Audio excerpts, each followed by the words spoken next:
day to you all. My name is Julia San Jose. Amidst the pandemic, the citizens have to cope with the heavy damage it brings, and one of these is facing financial challenges. My family and I, living in Manila City, received monthly grocery supplies and financial help in the first to second year of the pandemic. However, along the middle of 2021, I was very much curious as to why we stopped receiving government assistance. At the center of such a course of action, transparency and accountability must be manifested. Alecxis shall give us a brief introduction about transparency and its relation to good governance. Alecxis? Thanks for that great introduction, Julia.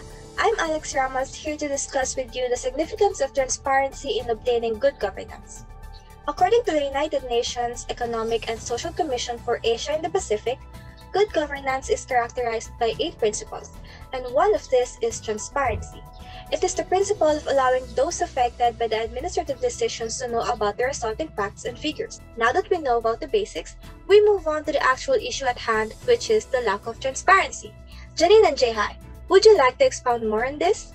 Absolutely, Alex. Hi, I'm Janine MENDOZA, introducing to you our main conflict. So as mentioned by Julia, a Manileño, her family stopped receiving government assistance in mid-2021. The problem that the group sees is that there's not enough transparency from smaller LGUs such as cities and barangays. Yes, there is access to the transparency records of Manila City and an accounting system manual for each barangay as provided by the Commission on Audit. However, is there a way to assure the citizens of its legitimacy and full disclosure? Later on, you'll find out. To continue with what Janine said, the group chose to focus on Manila City because of the misproportion between the high COVID cases and the aid provided by the local government of Manila. There are citizens who would like to know the truth about the plans of the LGU. Therefore, the group's proposed solution is the establishment of the Youth for Truth organization. Thanks, Jehielle. I'm Markkus here to report to you all about our proposed solution. The Youth for Truth organization will serve as a local youth organization that convinces the legislative head of Manila City to consider implementing the full disclosure policy, or in short, the FDP, similar to how it was implemented in Pasig City by Mayor Vico Soto.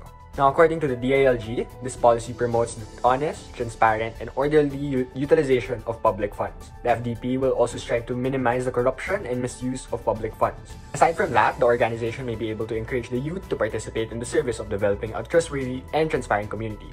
Above all, why the youth? The movement will give the youth an opportunity for them to practice their rights as a citizen as early as possible, in order for them to be familiarized with their role in good governance. You're absolutely right, Markkus. Everyone, I'm Mohaimen, BANDONG, and I should take you to the core values of our organization. The Youth for Truth organization embodies the core values trust, integrity, and fairness. The Youth for Truth organization promotes building trust within leaders and its communities.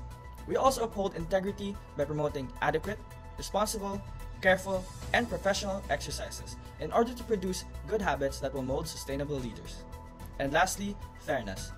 YTO will promote a safe-space community where everyone is being treated fairly and for every good thing they deserve. To successfully implement our proposed solution, we shall recruit volunteers to help and support the creation of the Youth for Truth organization.